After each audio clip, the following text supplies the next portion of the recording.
to see you. Yeah, hello.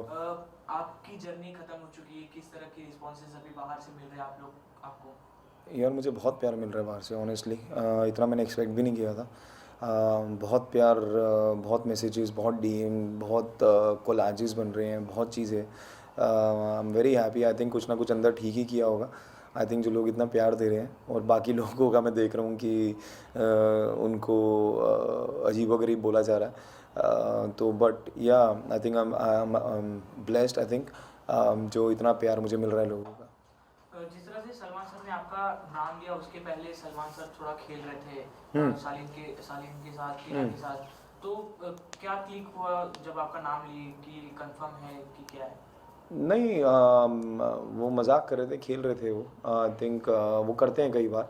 But उन्होंने जब मेरा नाम लिया उसके बाद भी किसी को नहीं लगा था कि मैं जाऊंगा। इवन सौंदर्या भी बहुत वो थी कि नहीं, इस बार कोई नहीं जाएगा इन स्टफ। बट जब बिग बॉस की आवाज़ आई मुझे कि आपके पास कुछ आखिरी क्षण है जब आप घर वालों से विदा लीजिए और मेन दरवाजे से आप बाहर आइए, तब एवरीथिंग जस्ट गॉट फ्रीज। और मैं सिर्फ फ्रीज और जोन्ड आउट हो चुका था। मुझे नहीं पता उसके बाद क्या हुआ, कैसे हुआ। जब तक मैं वैनिटी में पहुंचा तब तक सब कुछ एकदम ब्लैंक ब्लैंक हो गया था मेरे लिए। इसके पहले एक बार और सलमान सर ने आपके साथ खेला था कि आप भी हो रहे हो, जिसमें शालीन आपसे गले मिल रहे थे। सब सलमान सर ने भी बोला, सब लोग ने बोला कि ये एक फेक रिएक्शन था शालीन का। वैसे जब असली में आप एविक्ट हो रहे थे तो उस समय किसी का फेक रिएक्शन लगा आपको? यार मुझे उस समय अपना ही रिएक्शन देखने का होश नहीं था। तो बाकियों का तो रिएक्शन, क्योंकि शालीन जब वो पहला वाला था तब मैं कहीं ना कहीं थोड़ा सा मेंटली प्रिपेयर था, क्योंकि 2 दिन पहले आई थिंक करण जौहर ने जो भी बात हुई थी हमारी, वो फेक रियल, तो मुझे लगा था, क्योंकि मैं इतना फ्रस्ट्रेट था कि ठीक है जाना है तो चलते हैं यार। तो मैं कहीं ना कहीं वहाँ पे प्रिपेयर था, इसलिए मैं उठ के चला गया था। तो मुझे इतना फ़र्क नहीं पड़ा उस टाइम पे। बट इस टाइम पे थिंग्स वो डिफरेंट। मैं एक्सपेक्ट नहीं कर रहा था, क्योंकि मैं जब जोन आउट हुआ तो मुझे पता ही नहीं, मतलब मुझे पता नहीं मैं किस किस से गले मिला, किससे मेरी क्या कन्वर्सेशन हुई, क्या मैंने किसको बोला। I have no idea. ये मैंने अभी जब टेलीकास्ट देखा तो मुझे पता लगा कि अच्छा मैं इससे भी मिला, मैं उससे भी मिला, मैंने सौंदर्या को गले मिला, लेकिन वो भी चीज़ दिखा दी गई कि मैंने उतनी शिद्दत से गले नहीं मिला। तो वो मेरे लिए बहुत स्टूपिड था यार, रिएक्शन घर वालों का। या आपका एक लव एंगल देखने को मिला था सौंदर्य के साथ। काफी लोगों का कहना है ये फेक है, काफी लोगों का कहना है ये रियल है, आप क्या मानते हैं? यार मैं कुछ फेक नहीं करता। आई थिंक मैं इतना अच्छा एक्टर नहीं हूँ कि 50 दिन 150 कैमरा के सामने एक फ़ेक चीज़ करूँगा। इतना बड़ा एक्टर हूँ नहीं मैं। तो मैंने जो किया मैंने दिल से किया आई थिंक। बाकी लोगों का सोचना अपना तरीका है। आई थिंक हमारे लिए ज़रूरी यही है कि हमारे जो आसपास हैं, हमारे जो माँ बाप हैं, हमारी जो फैमिली है, उनको चीज़ें पता होनी चाहिए, हमारे दोस्तों को चीज़ें पता होनी चाहिए। आई थिंक बाकी हमारी जो चीज़ों को वो बहुत जल्दी जज कर लिया गया। अगर ये 5वें 6ठे वीक में किया जाता तो शायद things would have been different. But तीसरे वीक में ही वो जजमेंट बना दी गई चीज़ों को लेके। तो I think it was too early to जज। और तब से 3 हफ्ते तक मैं यही पॉइंट प्रूव करे जा रहा था और मुझे ये भी नहीं समझ आ रहा था कि ये इतना बड़ा मुद्दा क्यों है। ये दो लोगों की पर्सनल बात है। और एक बार उन्होंने बोल दिया कि सर है, रियल है, चीज़ें हैं, 2 बार 3 बार बोल दिया, लेकिन उसके बाद भी उन्हीं उसी चीज़ों के ऊपर प्रेशर हो रहा था, उन्हीं चीज़ों के ऊपर मुद्दे बन रहे थे। तो आई डोंट नो। या आपने घर में 7 हफ्ते बिताए, इसी के साथ साथ एक और लव एंगल शालीन और टीना का दिख रहा है, तो ये दर्शक को आप बता सकते हैं कि कितना जेन्युइन वो रिश्ता है? यार लव एंगल उसे नाम देना तो बहुत ख़राब है, बिकॉज कोई लव एंगल नहीं है वो। It's all on for camera. वो तो पहले दिन से सब घर वालों को भी पता है, जनता को भी दिख रहा है वो बाहर कि the way Shalin behaves, the way Tina behaves. I think वो दोस्ती है। आई थिंक दोस्त हैं, वो अच्छे दोस्त हैं, बन गए होंगे अच्छे दोस्त अब तक। बट लव एंगल नहीं है वो, किसी भी एंगल से लव एंगल नहीं है कि आप बोलते कुछ हो करते कुछ हो। आपकी चीज़ें कुछ और पोर्ट्रे हो रही हैं, आपकी हरकतें कुछ और दिख रही हैं। मेरे हिसाब से वो जेन्युइन नहीं है। It's all fake, it's for the camera, it's for the PR strategies. यही मेरा मानना। आपने ये सोचा था आप इतनी जल्दी एविक्ट हो जाओगे? मैंने नहीं सोचा था यार, किसी ने भी नहीं सोचा था। तभी I think I am still try to absorb that thing. मुझे लगा नहीं था कि मैं इतनी जल्दी जाऊंगा या इतनी जल्दी चीज़ें होंगी, क्योंकि अभी तो बहुत कुछ बचा था, बहुत कुछ करना था। 7 हफ्ते ही हुए थे, 50 दिन हुए थे। तो बहुत बहुत बहुत चीज़ें बची थी आई थिंक, और वो कहीं ना कहीं मुझे क्लोजर नहीं मिला। कुछ मुद्दे अधूरे रह गए अंदर। आई थिंक जब तक वो पूरे नहीं होंगे तब तक वो अंदर वो हलचल रहेगी। आपके हिसाब से कौन था जो आपसे पहले इवेक्ट होना चाहता था या मीन्स हो सकता था? यार बहुत लोग हैं अंदर। आई थिंक अंकित हैं, सुम्बुल हैं, MC स्टैन है, इवन फॉर दैट नेम से एक निमृत है। क्योंकि वो क्या ही कर रही हैं अंदर, वो सिर्फ इधर उधर सहारा लेके बचे जा रही हैं हर वीक। उन्होंने ग्रुप पकड़ लिया, उसी के सहारे से उनको पहले वीक से बोले जा रहा है, कैप्टनसी के बाद से उनको बोले जा रहा है कि उनका ओरिजिनल स्टैंड कहाँ है कहाँ है। वो अभी भी वही है, अभी भी लास्ट वीकेंड के वार पे उनको बोला भी गया, 2-3 दिन एपिसोड देखे होंगे आप लोगों ने, उसके बाद भी वो वही है। तो I don't know, I think there are lot of people inside जो they don't deserve to be in the house and they are still there. I like people like Priyanka, Archana, Shiv. At least वो स्टैंड तो ले रहे हैं अपनी चीज़ों का, एटलीस्ट वो सामने से खेल रहे हैं। अगर फेवरेटिज्म चल रहा है तो वो कर रहे हैं, अपनी चीज़ों पे खेल रहे हैं। तो ऐसे लोगों का के लिए आई थिंक बिग बॉस बना है यार, कि अगर भीड़ का पार्ट तो आप बाहर भी बन जाते हैं यार। बिग बॉस में जुड़ने का मतलब ये है कि आप अपनी इंडिविजुअलिटी दिखा सकें, अपना स्टैंड दिखा सकें। अगर आप वो भी नहीं दिखा पा रहे जस्ट बिकॉज गेम में रहने के लिए कि आप फेमस हो जाएंगे, आपको पैसे मिलेंगे और व्हाटएवर, उसके लिए अगर आप अपने आप को ही भूल जाएं तो वो भी क्या गेम करोगे आप। लोगों का मानना ये भी है कि आपका इवेक्ट होने का एक ये रीज़न था कि आप प्रियंका से ज़्यादा दोस्ती कर रहे थे या प्रियंका के ग्रुप में गए, तो ये इसमें कितनी सच्चाई है? आई थिंक प्रियंका का कोई ग्रुप नहीं है। प्रियंका का ग्रुप सिर्फ प्रियंका और अंकित है। और मैं किसी ग्रुप का पार्ट नहीं बना शुरू से, और ना ही मैं ग्रुप में मैं भीड़ का पार्ट भी नहीं बनना चाहता, ना ही मैं कभी बनाऊँ अपनी ज़िंदगी में, चाहे वो बिग बॉस के घर में हो चाहे बाहर हो।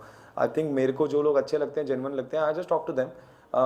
उसमें ग्रुप का पार्ट, भीड़ का part, I don't understand all that.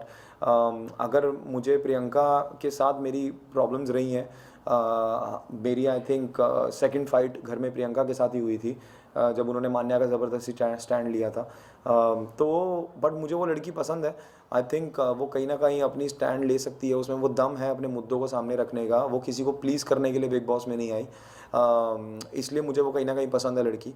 और I really appreciate her as a individual. लेकिन ऑफ कोर्स वो कहीं ना कहीं भटक जाती हैं कि वो अंकित के बारे में सोचती हैं ज़्यादा, और ताकि उनको समझाया भी गया है, उनको बताई भी बहुत चीज़ें गई हैं, उसके बावजूद भी अंकित को बचाने के लिए अगर आप अपनी गेम ख़राब कर रही हैं, अपनी चीज़ें ख़राब कर रही हैं, तो वो उनका पर्सनल कॉल है। बट मेरा यही है कि मुझे जो लोग पसंद हैं या जिनसे मुझे बात करना पसंद है, आई थिंक मेरे लिए I just go and talk to them. मेरी उसमें ईगो नहीं कम होती, और मुझे ऐसा लगता है कि उस घर में अगर बस चले तो सब अलग अलग एक कोना पकड़ लें और सब अपनी अपनी चीज़ों में बैठ जाएं अपने। उसके लिए हम उस घर में नहीं हैं ऑफ कोर्स। वहाँ 2 दिन बाद 2 दिन में दोस्ती होती है और 2 दिन में दुश्मनी होती है। तो that's a part of the game. और मैं प्रियंका के साथ किसी ग्रुप में नहीं था। और आखिरी में जो उन्होंने मुझे डिच भी किया, of course I reacted on that. मुझे वो चीज़ नहीं अच्छी लगी, क्योंकि मैं उनसे ये एक्सपेक्ट नहीं कर रहा था। अगर शायद ये अर्चना होती तो मेरे को कोई फ़र्क भी नहीं पड़ता, बट प्रियंका ने ऐसा किया। और मैंने उनको ये भी बोला कि आप मुझे सामने से बोलती तो मुझे इतना दुख नहीं होता, लेकिन आपने वो नहीं किया, इसलिए आई गॉट हर्ट। शालीन और आपकी बॉन्डिंग के बारे में जानना चाहेंगे। काफ़ी नोक-झोंक देखी हम लोगों ने, और आपकी दोस्ती भी हुई और सौंदर्य को लेके आपसे नोक-झोंक भी हुई उनकी, उसके बारे में कुछ बताइए। शालीन से मेरी दोस्ती थी शुरू से यार, we had a good bond. But धीरे धीरे जब वो अपने दोस्त की चीज़ों को ही ख़राब करने लगे, चाहे वो सौंदर्य हो चाहे वो बाकी भी कोई चीज़ हो, तो ऑफ कोर्स मैं नहीं हूँ कि मैं कैमरे के लिए या फेक रहने के लिए शालीन से दोस्ती रखूँगा। और मुझे ना दोस्तों की कमी है ज़िंदगी में, और ना ही मुझे गेम जीतने के लिए कोई दोस्त बनाने हैं। ना ही मेरा ये थॉट प्रोसेस था जब मैं अंदर भी गया था। I was very clear with my thought process. And मैं कुछ प्लान करके नहीं गया था कि मैं किससे दोस्ती करूँगा किससे नहीं करूँगा। उनसे एक बॉन्डिंग हुई, एक अच्छी हुई। उसके बाद जब उन्होंने अपने रंग दिखाने शुरू करे, सो आई टुक अ बैक स्टेप। एंड वहाँ से मैंने चीज़ें बोल दिया उनको, यार मैं फेक हूँ यार, मत रहो मेरे साथ। इसी बीच सौंदर्य को एक वीडियो भी क्लिप दिखाई गई थी जिसमें आप लोग बात कर रहे थे, मीन्स आप सुन रहे थे, शालीन बात कर रहे थे, उसका रिएक्शन आया था सौंदर्य से। तो वो रिएक्शन करना कितना सही था आपके लिए? आई थिंक वो थोड़ा ओवर कर दिया था सौंदर्या ने। मुझे ऐसा लगता है। ऑफ कोर्स वो हर्ट हुई, ऑफ कोर्स समझ आती है मुझे, लेकिन मैं सिर्फ इतना चाहता था कि उससे पहले मेरी जस्टिफिकेशन या एक्सप्लेनेशन सुन लेती वो, जो उन्होंने बाद में सुनी, उसके बाद वो काम डाउन हुई। अगर वो पहले सुन लेती तो शायद इतना बड़ा मुद्दा ही ना खड़ा होता वो। शायद मैं उनकी जगह होता तो मैं पहले उन्हें सुनता, समझता, और उसके बाद मैं अपना ओपिनियन देता। But I think again it's an individual perception. उनका जो माइंडसेट है वो उनके लिए है, और जो मेरा माइंडसेट है वो मेरे लिए है। I think that's called a maturity. But हाँ, उनका रिएक्शन मुझे थोड़ा सा ओवर लगा था। इसलिए इसलिए मैं उस समय भी चुप था। I was just trying to calm her down. मैं भी चिल्ला सकता था, मैं भी जवाब दे सकता था बहुत चीज़ों के, बट ठीक है, उनको रिएक्ट करना था दैट वे, तो I was just quiet for some time. या घर जैसे दो पार्ट में डिवाइड हो चुका है, और साजिद सर की बात करें तो वो काफ़ी बायस नज़र आ रहे हैं। आप लोगों की टीम को सपोर्ट ना करते हुए अपने प्लेयर्स को, अपने पार्टनर्स को सपोर्ट करते हुए दिख रहे हैं। इसमें क्या आप क्या सोचते हो कि ये बायस है कि नहीं? यार मैं कहता हूँ उसमें गलत क्या है?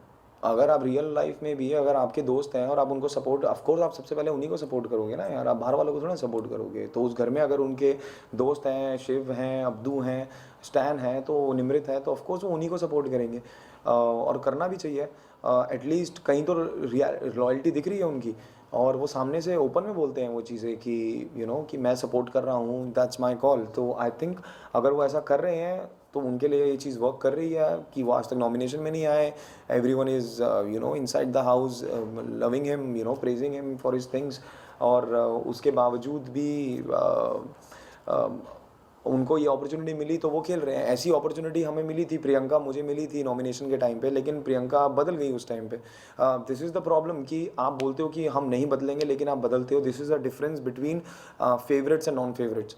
अगर वो अपनी स्ट्रांग होके गेम खेल रहे हैं अभी भी, अगर आप देखो तो शिव प्लेड वेरी स्मार्टली। उसने निमृत और टीना को चुना, जो दो लोगों को बचाने की जब बारी आई फेवरेट्स में डालने की। उसने साजिद जी को नहीं चुना, लेकिन साजिद जी को उसने नॉमिनेशन में बचा लिया।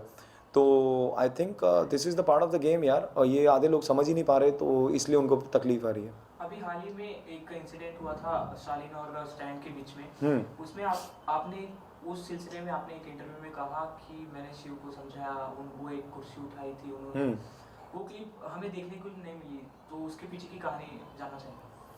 यार उसके पीछे कोई कहानी नहीं है, उसके पीछे वही कंटिन्यूएशन में फाइट चल रहा था, और शिव ने आके शालीन को जब मुंह से पकड़ा था, और उसके बाद शालीन को वहाँ से लेके गया वो दरवाजे तक गया, तो शिव और शालीन के बीच में हीटअप कन्वर्सेशन हुआ और थोड़ा सा अब्यूसिव लैंग्वेज यूज़ हुआ, और शिव चेयर लेके गया था। ऑफ कोर्स मुझे पता था वो मारेगा नहीं, इतना दिमाग है, इतना सेंसिबल है वो आदमी।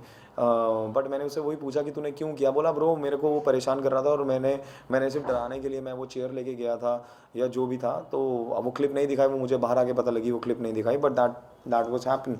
एंड आई थिंक शिव ने रिएक्ट किया उस टाइम पे। ऑफ कोर्स दोस्त के लिए वो खड़ा हुआ, अपने स्टैंड के लिए वो खड़ा हुआ। बट ठीक है यार, किसने नहीं डराया? साजिद खान ने बॉटल्स तोड़ी थी, ठीक है, या उन्होंने दरवाजे पे लात मार के दरवाज़ा खोला था गौरी के टाइम पे, तो सब कुछ जस्टिफाइबल है ना यार, सब कुछ तो उस घर में जस्टिफाइबल है, तो फिर प्रॉब्लम क्या है? हाँ, अगर वो शिव मारता, टच करता चेयर, चीज़ें करता, तब it would have been a different thing. But Shiv ने जो किया डराने के लिए किया। डराने के लिए तो लोग बहुत कुछ करते हैं अंदर। लोग तो एक दूसरे का एड्रेस मांग रहे हैं, लोग एक दूसरे को धमकियां दे रहे हैं, बहुत कुछ कर रहे हैं लोग, मुंह तोड़ने की बातें हो रही हैं, वो सब हो रहा है। तो वो सब अलाउड है, तो ये भी अलाउड होना चाहिए। सुम्बुल के बारे में जानना चाहेंगे कि उनका क्या गेम है प्रॉपर? आप अंदर से देख के आए हो, ये काजल टीना राहुल वाला क्या सीन? सुम्बुल जो कर रही है वही उसका गेम है। This is her game, she is playing a victim card. और लोगों को लग रहा है कि वो बेचारी समझ नहीं पा रही, वो ये नहीं कर पा रही। वो बेचारी बहुत इंटेलिजेंट है, वो जो कर रही है, वो जैसा कर रही है, वो बहुत बढ़िया कर रही है। बिल्ली को लगता है कि आँख बंद कर लो तो बाहर अंधेरा है, वो वही प्ले कर रही है। एंड आई थिंक इसमें कोई डाउट ही नहीं है यार। आप सुम्बुल को इतना कमज़ोर क्यों समझ रहे हो? वो 8 हफ्ते घर के अंदर है, और वो एक ही मुद्दे पे अटकी हुई हैं वो। अब वो चिल्ला चिल्ला के बोल रही है कि मुझे घर में नहीं रहना, घर में नहीं रहना। Of course she is getting a sympathy from people. Of course लोगों को उस पर तरस आ रहा है, चीज़ें हो रही हैं। उसको हर बार वो किया जा रहा है। बट मेरा सिर्फ इतना है कि आई थिंक शालीन को भी कहीं ना कहीं उसका दोषी मानना चाहिए, क्योंकि शालीन ने उनको उतनी स्पेस दी है, इसलिए वो ऐसा रिएक्ट कर रही है। अगर शालीन शुरू से ही वो स्पेस ना देते या उसको कंट्रोल में रखते, तो आई थिंक चीज़ें इतनी ऊपर होती नहीं। आपके हिसाब से सिंबल एक फेयर प्ले कर रही है, स्मार्ट प्ले कर रही है, बट उनके डैडी के हिसाब से आना, उनको समझाना कि आप गलत जा रही हो, गलत खेल रही हो, ये क्या है? आई थिंक वो बहुत गलत है। मैंने भी वो वीडियो देखा और मुझे ऐसा लगता है कि किसी के भी फादर को ये हक नहीं है, चाहे वो कोई भी हो, मेरे फादर हो या किसी के भी फादर हो, किसी के फादर को इतना हक नहीं है कि आप अपने बच्चे को समझाने के लिए आप दूसरे को डाउनग्रेड करेंगे, वो भी नेशनल टीवी पे। आपकी बेटी अगर आपको पता है कि इतनी समझदार है, आपको भरोसा है उस पर, तो फिर आप इतना उनको मत समझाइए, उनको अपनी गेम खेलने दीजिए। 8 हफ्ते वो अंदर हैं, वो आपके भरोसे अंदर नहीं है ना किसी और के भरोसे अंदर नहीं है, वो अपने दम पे अंदर है। और आई थिंक अगर गलती आप कहते हैं कि आपकी बेटी की नहीं है, तो गलती तो किसी की भी नहीं है फिर, क्योंकि सब माँ बाप के लिए अपने बच्चे बहुत अच्छे होते हैं, बहुत प्यारे होते हैं। लेकिन आप दूसरे के बच्चों को नेशनल टीवी पे नहीं सुना सकते। शालीन टीना जैसे भी हो यार, at the end of the day किसी के बच्चे हैं वो, और आप किसी को नहीं सुना सकते रिगार्डलेस व्हाटएवर। आप समझाना किसी को तरीका और किसी को नीचा गिराने में बहुत फ़र्क होता है। तो आई थिंक उन्होंने जो चीज़ें बोली वो कहीं ना कहीं बहुत ख़राब वे में गई हैं वो चीज़ें, and I was not expecting उनके फादर से ये सब। बट ठीक है, अब उन्होंने किया, और आई थिंक बिग बॉस को भी ये चीज़ रियलाइज़ हुई, तभी उन्होंने सुम्बुल को भी बोला कि अगली बार अगर ऐसा हुआ तो इस पे एक्शन लिया जाएगा। तो क्योंकि बिग बॉस भी एक्सपेक्ट नहीं कर रहे होंगे कि उनके फादर आके ये सब बोलेंगे। तो आई थिंक आप समझाइए अपने बच्चे को, अच्छे से समझाइए अगर आपको ऐसा मौका मिला है, बट दूसरे को नीचे मत गिराइए। आप अगर अपनी बेटी को इतना अच्छे से जानते हैं तो उनको अपना गेम खेलने दीजिए। आई थिंक सो अभी तक का सबसे हाईलाइटेड पॉइंट आपकी इवेक्ट होने के बाद शालीन का सुगर कोटेड होकर सौंदर्य से बात करना, सौंदर्य का शालीन से थोड़ा क्लोज हो जाना, इसमें आपका क्या रिएक्शन है? नहीं, वो क्लोज तो नहीं हुई ऑनेस्टली, जितना मैंने भी देखा मुझे तो कहीं क्लोज दिखी नहीं। ऑफकोर्स एक वो फ्रेंडशिप करने की कोशिश है या फ्रेंडशिप है, and it's a part of the game. इतना भरोसा है मुझे उस पर, I trust her, what ever she is doing it's for a game. But the only thing जो मुझे तकलीफ़ हुई है, जो मुझे बुरा लगा इज़ वो मेरे फीलिंग्स, मेरे इमोशंस की वैलिडेशन शालीन से ले रही हैं, विच हर्टेड मी अ लॉट। बाकी आप जो भी करिए, आप बिग बॉस के घर में यार, आप गेम खेलने आई हैं, आप गेम खेलिए, बट वाई ओनली शालीन? अगर और भी लोग हैं, शिव भी है, स्टैन भी है, साजिद खान भी है, आप किसी और से दोस्ती बनाइए, टीना है, निमृत है, आप बाकियों से दोस्ती बनाइए। बट शालीन, क्योंकि वो वही पीछे उनका हंसी मजाक कर रहा है, उनकी इमेज को ख़राब कर रहा है वो, तो अगर ये बात उनको जल्दी समझ आ जाएगी तो बहुत बेहतर है उनके लिए, अदरवाइज गॉड विल हेल्प। कोई एक person after the big boss जिससे आप कभी नहीं मिलना चाहते? शालीन बनॉट। कोई स्मार्ट प्लेयर जो अभी तक सबसे अच्छा खेल रहा है बिग बॉस में? शिव ठाकरे। किसके जीतने के चांसेस सबसे ज़्यादा है? शिव ठाकरे। ये एक उस मुद्दे से आप बोल रहे हैं कि वो बिग बॉस विनर रह चुके मराठी? नहीं, मैं उस मुद्दे से कह नहीं रहा, मैंने उस इंसान को 50 दिन देखा है, and he knows the game very well. Of course उनके पास एक्सपीरियंस है, वो उसका फुल यूज़ कर रहे हैं, अपने एक्सपीरियंस को राइट वे में यूज़ कर रहे हैं। अभी भी रिसेंट कैप्टनसी के टास्क में मैंने देखा कि उन्होंने अपना महामंत्री बना लिया अर्चना को, क्योंकि उनको पता है कि अर्चना ही सबसे ज़्यादा हार्ड टाइम देंगी उनको, उन्होंने उन्हीं को बना लिया अपना महामंत्री। That's called a smart move. मैंने ये भी सुना कि प्रियंका को उन्होंने नॉमिनेशन से बचा लिया, that's again a smart move. और उसकी जगह अंकित आए नॉमिनेशन में, so that's a very smart move by Shiv Thackeray. अगर शायद मैं ये करता तो कहीं ना कहीं मुझे फेक बोला जाता, बट वो शिव ने किया, तो of course it's a wonderful thing for people. But मुझे ऐसा लगता है कि Shiv played it well, I think, and he is a smart player. So वो ऑडियंस जो आपके 7 हफ्तों के जर्नी से काफ़ी खुश है और आपके इवेक्ट होने पे काफ़ी सैड भी है, आपको वापस देखना चाहती है बिग बॉस के घर में, क्या ये पॉसिबल है एज अ वाइल्ड कार्ड? यार मेरे को कोई आइडिया नहीं है, I think honestly, of course अगर ऐसा होता है तो I will be very happy. अगर मुझे वाइल्ड कार्ड ऐसा अंदर मैं जाता हूँ वापस, तो बहुत चीज़ें बची हैं, बहुत उधार चुकाने हैं लोगों के, बहुत कर्जे पूरे करने हैं अंदर जाके। तो आई थिंक अगर वैसा एक अपॉर्चुनिटी मिलेगी, of course I will go inside and I play my game. तो लोगों को अच्छा लगेगा। आई थिंक जितना प्यार आपने अभी तक दिया, आई थिंक इतना ही देते रहिए और आगे भी और दीजिए, ताकि हम मिल के लोगों की थोड़ी सच्चाइयाँ बाहर निकाल सकें। Thank you. Thank you. But this is यार love, thank you for all the love and support यार गाइस, जितना भी आपने दिया मुझे घर के अंदर, और just keep praying that I will go as a wild card in, और उसके बाद I will screw few people happiness, और वहाँ से देखते हैं आगे क्या होगा। Thank you. हाँ।